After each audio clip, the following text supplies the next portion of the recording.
아이고, 이제 정말 다 됐구나 나도. 오늘따라 왜 그런지 모르겠네. 유난히 힘이 들고 다리 힘이 쑥 빠지는 듯한 느낌이 들어. 어휴, 여러분, 혹시 이런 한숨을 내쉬어 보신 적 있으신가요? 저는 올해가 65세가 된 김소리입니다. 평생 교단에 서서 아이들을 가르치고 드디어 은퇴 후 편안한 노후를 꿈꿨건만 글쎄요. 그 꿈은 생각보다 멀리 있더군요. 어느 날부터 제 몸이 아니었습니다. 처음에는 그저 나이가 들어서 그런가 보다 했죠. 마트 계단을 오르는데 다리가 후들거려 주저앉을 뻔하고 갓난 손주를 안아 올리려다 허리를 삐끗할까봐 겁이 났습니다. 한창 뛰어놀 나이인 5살 손녀와 공놀이를 하다가도 금세 숨이 차서 할아버지는 좀 쉬어야겠다 하고 땀을 닦아냈습니다. 거울 속 제 모습은 축 늘어진 뱃살과 함께 넌 이제 한물 갔어라고 속삭이는 듯했습니다. 여보, 왜 요즘 이렇게 기운이 없어 보여? 어디 아픈 데라도 있어? 걱정스레 묻는 아내 박선영 씨의 말에 저는 그저 나이가 들어서 그렇지 뭘 하고 대수롭지 않게 얼버무릴 수밖에 없었습니다. 하지만 마음 한편으로는 저 자신에게 실망하고 있었죠. 활기 넘치던 제 모습을 잃어가는 것 같아 무기력하고 우울하기까지 했습니다. 그 무렵 저는 알지 못했습니다. 저의 무기력함이 단순히 나이 탓만이 아니었다는 것을요. 그리고 곧 저와 아내가 함께 잃어버린 근육을 되찾기 위한 특별한 여정을 시작하게 되리라는 것도요. 오늘 제가 직접 겪었던 근육 감소증의 이야기와 아내와 함께 어떻게 그 어려움을 극복하고 제2의 건강한 삶을 찾았는지 그 숨겨진 비밀을 여러분께 솔직하게 들려드리려 합니다. 기대하셔도 좋습니다. 잠깐만요. 시공톡 가족 여러분, 구독과 좋아요 잊지 않으셨죠? 구독과 좋아요, 그리고 응원 댓글은 저에게 큰 힘이 됩니다. 오늘도 힘내시고 출발합니다. 아, 내가 이젠 정말 늙었구나 싶던 어느 날 평생 아이들 앞에서 쩌렁쩌렁한 목소리로 열강을 하던 제가 교단에서 내려와 은퇴 생활을 시작하고는 정말이지 모든 활력을 잃어가는 기분이었습니다. 몸이 무거워지고 자고 일어나도 개운치 않은 날들이 이어졌죠. 가장 먼저 제 발목을 잡은 건 생각지도 못한 계단이었습니다. 젊었을 땐 아파트 10층까지도 씩씩하게 걸어 올라갔는데 어느 날부터 마트 지하 주차장에서 1층으로 올라가는 그 짧은 계단조차 버겁게 느껴지더군요. 에이, 엘리베이터 타자 혼잣말을 하며 애써 괜찮은 척했지만 사실은 숨이 턱까지 차오르고 허벅지는 천근만근 무거웠습니다. 한 번은 너무 힘들어 계단 중간에서 난간을 붙잡고 한참을 서 있기도 했습니다. 뒤따라오던 젊은 부부가 저를 쳐다보는 시선에 얼굴이 화끈거려 서둘러 발걸음을 옮겼던 기억이 생생합니다. 장을 보는 것도 고통이었습니다. 예전에는 양손 가득 장바구니를 들고도 거뜬히 집까지 왔는데 이제는 마트 카트를 끌면서도 중간중간 쉬어야 했습니다. 좋아하는 과일을 고르려고 몸을 조금만 숙여도 허리가 찌릿하고 무거운 생수 한 통을 카트에 올리는 것조차 힘에 부쳤습니다. 집에 돌아오면 녹초가 되어 소파에 쓰러지곤 했습니다. 김장도 하루면 끝냈는데 이제는 힘이 빠져서 도중에 앉아요. 예전에 제가 라디오에서 들었던 어느 아주머니의 하소연이 꼭 제 이야기 같았습니다. 무엇보다 저를 가장 슬프게 했던 건 5살 손녀였습니다. 꼬물꼬물 예쁜 손녀와 함께 뛰어놀아주고 싶은데 몇 걸음만 뛰어도 숨이 차서 주저앉게 되는 제 자신이 너무나 한심했습니다. 할아버지, 힘이 없어? 왜 안 뛰어? 할아버지, 얼른 같이 놀아요. 천진난만한 손녀의 질문에 저는 그저 할아버지는 조금 쉬어야 해라고 얼버무릴 수밖에 없었습니다. 제 팔다리가 마치 나무 토막처럼 뻣뻣하게 느껴졌고 제 몸이 제 말을 듣지 않는다는 사실에 무기력함과 좌절감이 밀려왔습니다. 아, 내가 이젠 정말 늙었구나. 이제는 그냥 이렇게 사는 수밖에 없겠지. 저는 그렇게 생각하며 체념하기 시작했습니다. 그런 저를 가장 가까이에서 지켜보던 사람이 바로 제 아내 박선영 씨였습니다. 역시 이럴 때는 가장 위안이 되는 게 배우자인 거죠. 어느 날 저녁, 제가 힘없이 소파에 기대 앉아 있을 때 아내가 제 손을 잡으며 말했습니다. 여보, 요즘 당신 왜 그래요? 그냥 나이 들어서 그런 게 아닐 수도 있어. 혹시 근육이 너무 줄어드는 건 아닐까? 우리 한번 병원에 가볼까요? 아내의 그 한마디가 저에게는 작은 망치처럼 다가왔습니다. 나이 탓으로만 돌리며 포기하려던 저에게 어쩌면 다른 원인이 있을지도 모른다는 새로운 가능성을 열어준 것이죠. 그 순간부터 저와 아내의 근육을 되찾기 위한 여정이 시작되었습니다. 저는 속으로 그래서 내가 그렇게 힘이 없었구나 하고 생각했습니다. 하지만 이내 의문이 들었습니다. 그럼 모든 노인분들이 다 저처럼 힘이 없어야 하는 것 아닌가? 왜 어떤 분들은 80세가 넘어도 정정하실까? 제 생각을 읽기라도 한 듯 의사 선생님은 추가 설명을 해주셨습니다. 많은 분들이 김소리 어르신처럼 나이 탓이라고만 생각하시는데요. 사실 근감소증은 단순히 나이만 들어서 생기는 것이 아닙니다. 노화와 더불어 현대인의 생활 습관이 복합적으로 작용하여 가속화되는 현상입니다. 의사 선생님은 제 차트에 몇 가지 단어를 적으면서 설명을 이어가셨습니다. 첫째, 만성적인 염증 상태입니다. 우리 몸에 염증이 지속되면 근육 단백질의 분해가 촉진되고 합성은 억제됩니다. 잘못된 식습관, 수면 부족, 과도한 스트레스 등이 염증을 유발할 수 있습니다. 둘째, 호르몬 불균형입니다. 근육 합성에 중요한 역할을 하는 성장 호르몬, 남성 호르몬인 테스토스테론, 그리고 인슐린 감수성 등이 나이가 들면서 변화하고 이는 근육 감소에 큰 영향을 미칩니다. 여성분들도 폐경 이후 호르몬 변화로 근육 감소가 가속화될 수 있습니다. 셋째, 신경계의 변화입니다. 근육을 움직이는 신경 신호 전달 능력이 약화되면서 근육 사용 효율이 떨어지고 이는 자연스럽게 활동량 감소로 이어져 악순환을 만듭니다. 나이 탓으로만 돌리기에는 너무나 많은 숨겨진 원인들이 있습니다. 이런 이유로 김소리 어르신처럼 혈압, 혈당 검진 결과는 특별한 문제가 없다고 나오는데도 일상생활에서 체력 저하와 무기력감을 느끼는 경우가 많습니다. 근육량이 부족하면 기초대사량이 낮아져 살이 찌기 쉬워지고 작은 충격에도 쉽게 넘어지며 골절로 이어지는 낙상 위험이 커집니다. 또한 당뇨나 고혈압 같은 만성질환 관리에도 불리해질 수 있습니다. 의사 선생님의 설명을 들으니 머릿속이 맑아지는 기분이었습니다. 제가 겪던 모든 불편함이 단순한 늙음이 아니라 근감소증이라는 명확한 이유가 있었다는 사실에 놀라웠습니다. 정확한 근육량을 확인하시려면 인바디 앤바디 검사를 해보시는 게 좋습니다. 현재 근육량과 체지방량, 그리고 신체 발달 점수 등을 객관적으로 확인할 수 있거든요. 저와 아내는 망설임 없이 인바디 검사를 받았습니다. 그리고 결과는 의사 선생님의 말씀과 정확히 일치했습니다. 제 근육량은 제 나이와 신장에 비해 현저히 낮게 나왔고 체지방률은 높게 나왔더군요. 충격적이면서도 한편으로는 이제야 문제의 원인을 정확히 알게 되었다는 안도감이 들었습니다. 그때부터였습니다. 단순히 나이 탓이라고 체념하던 제가 내 몸이 보내는 적신호를 정확히 인지하고 이것을 극복하기 위해 노력해야겠다고 다짐한 것이 말이죠. 3점 아내의 영양사 변신 식탁의 혁명. 병원에서 돌아온 날 밤, 아내 박선영 씨는 잠을 이루지 못했습니다. 제 무기력함이 단순히 나이 탓이 아니라 근감소증 때문이라는 의사 선생님의 말씀이 계속 귓가를 맴돌았다고 합니다. 밤늦게까지 스마트폰으로 근감소증 관련 자료를 찾아보고 도서관에서 영양학 책들을 빌려와 꼼꼼히 읽는 아내의 모습에 저는 미안함과 고마움을 동시에 느꼈습니다. 아내는 제 전담 영양사가 된 듯했습니다. 의사 선생님께서 근육량을 늘리려면 무엇보다 단백질 섭취가 중요합니다라고 하셨던 말씀을 가장 크게 받아들였더군요. 하지만 단순히 단백질을 많이 먹는다고 해결되는 것이 아니라는 것도 곧 알게 되었습니다. 여보, 의사 선생님이 그러셨잖아.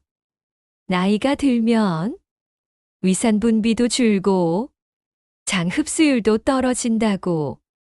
그러니까 단백질은 단순히 양만 중요한 게 아니래, 질과.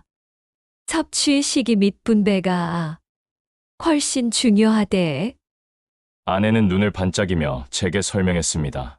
그녀의 설명을 들으며 저는 이전에 막연하게 알던 단백질 섭취에 대한 오해를 풀 수 있었습니다. 첫째, 필수 아미노산이 풍부한 양질의 단백질을 먹는 것이 중요하다고 했습니다. 모든 단백질이 똑같은 것은 아니라더군요. 우리 몸이 스스로 만들 수 없는 필수 아미노산, 특히 근육 합성에 가장 중요한 유신이라는 아미노산이 풍부한 단백질을 골라 먹어야 한다고요. 육류, 생선, 달걀, 유제품, 콩류 같은 식품들이 여기에 해당된다고 했습니다. 아내는 이제 마트에 가면 고기나 생선을 살 때도 그램당 단백질 함량까지 꼼꼼히 따져보기 시작했습니다. 둘째, 섭취 시기와 분배의 중요성이었습니다. 아내는 여보, 마치 식물에 물을 주는 것과 같아요. 한 번에 많이 주는 것보다 매일 조금씩 꾸준히 주는 것이 가장 효과적이듯이 근육도 마찬가지래. 라고 비유하며 설명해 주더군요. 아침은 죽이나 빵으로 대충 때우고, 점심은 간단히 먹고, 저녁에 고기 반찬으로 몰았어. 단백질을 먹는 게 우리 식습관이었잖아?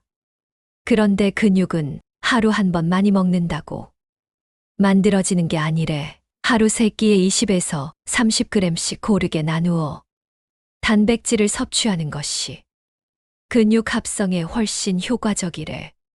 이 말을 들으니 제 지난 식습관이 얼마나 근육에 나쁜 영향을 주었는지 깨달았습니다.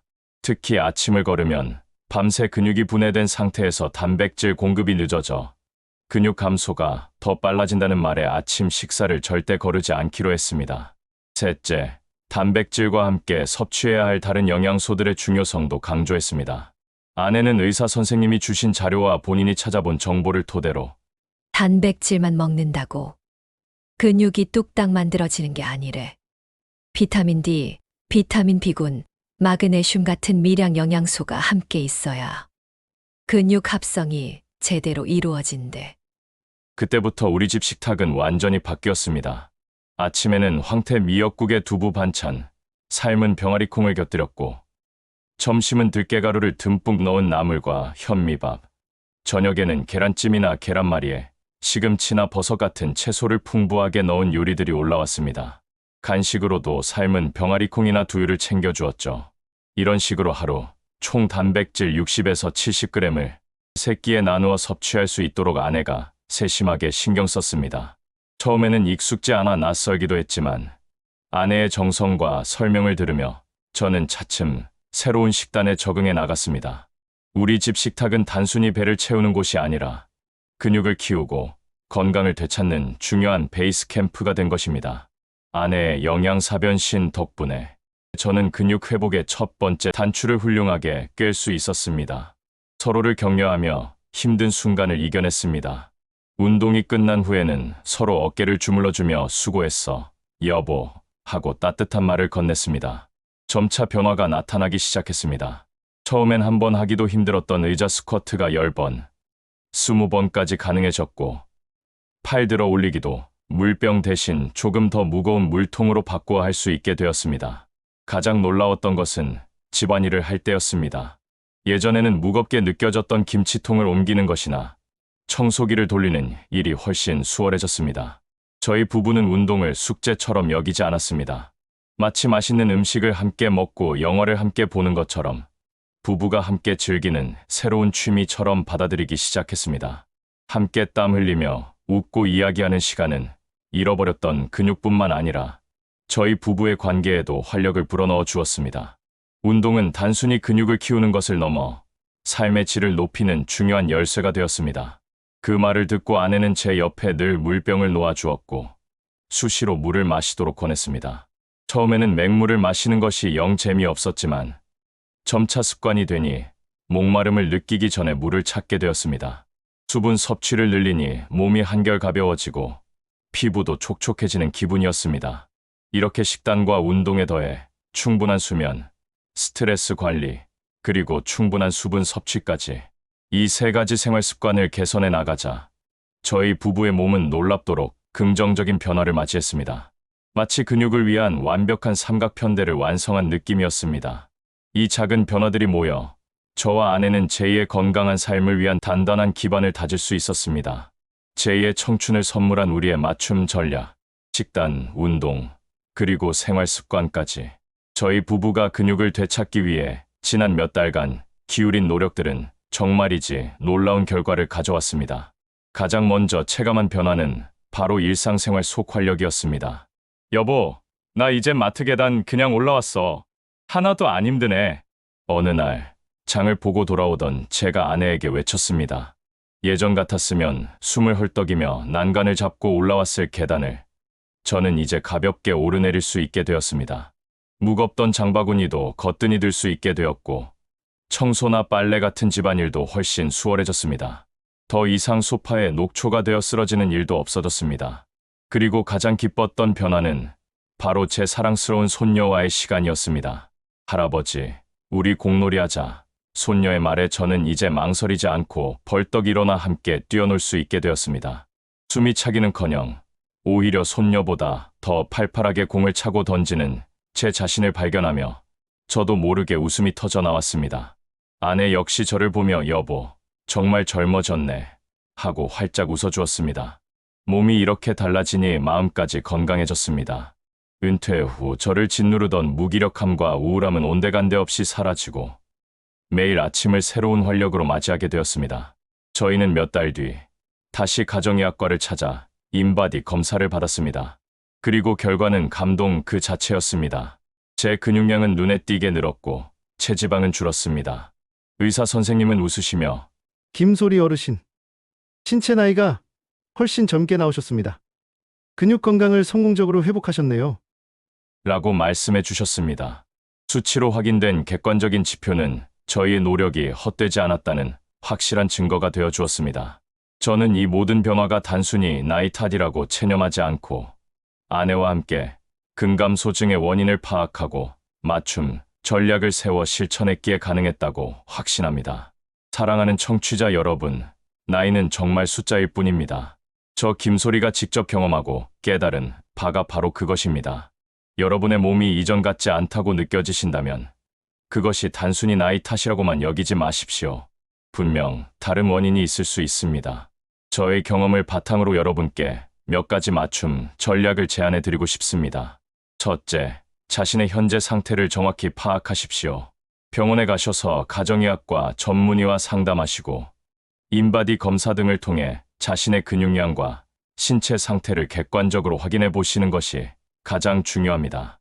전문가의 진단과 조언은 여러분의 근육 회복 여정에서 가장 확실한 나침반이 될 것입니다. 둘째, 점진적으로 그리고 꾸준히 목표를 설정하십시오. 갑자기 무리한 식단이나 운동을 시작하기보다는 하루 단백질 섭취량을 조금 늘리거나 매일 10분씩 짧은 근력 운동을 시작하는 등 실현 가능한 작은 목표부터 세워보세요.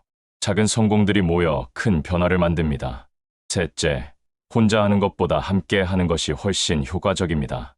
저처럼 가족과 함께 목표를 공유하고 서로를 격려하며 나아간다면 분명 더 즐겁고 꾸준히 지속할 수 있을 것입니다. 사랑하는 청취자 여러분, 오늘 제가 드린 이야기가 여러분의 건강한 삶의 작은 희망의 불씨가 되기를 진심으로 바랍니다. 근육은 여러분의 노년을 지켜주는 가장 든든한 방패이자 활력을 선물하는 보물입니다. 지금 바로 여러분의 근육을 위한 작은 투자를 시작해보세요. 여러분의 건강하고 활력 넘치는 삶을 진심으로 응원합니다. 네, 오늘 이야기는 어떠셨나요? 오늘은 저 김소리가 겪었던 근육 감소증의 경험과 아내 박선영 씨와 함께 가정의학과 전문의의 도움을 받아 식단, 운동, 생활 습관까지 개선하며 제2의 건강한 삶을 찾은 여정을 들려드렸습니다. 나이는 숫자에 불과하며 근육 감소는 노화 외의 다른 요인에 의해 발생하고 이는 식단과 생활 습관 개선을 통해 충분히 극복할 수 있다는 사실을 꼭 기억해 주시길 바랍니다. 이 이야기가 여러분의 건강한 삶에 도움이 되셨다면 저희 채널 구독과 좋아요 꼭 부탁드립니다. 그리고 궁금한 점이 있으시다면 언제든 댓글로 남겨주세요. 다음 시간에도 더욱 유익하고 희망적인 이야기로 여러분을 찾아뵙겠습니다. 감사합니다. 지금까지 시간과 공간을 초월하는 시니어 공감톡, 시공톡입니다. 여러분의 구독과 좋아요는 영상을 제작하는데 큰 힘이 됩니다. 감사합니다. 사랑합니다.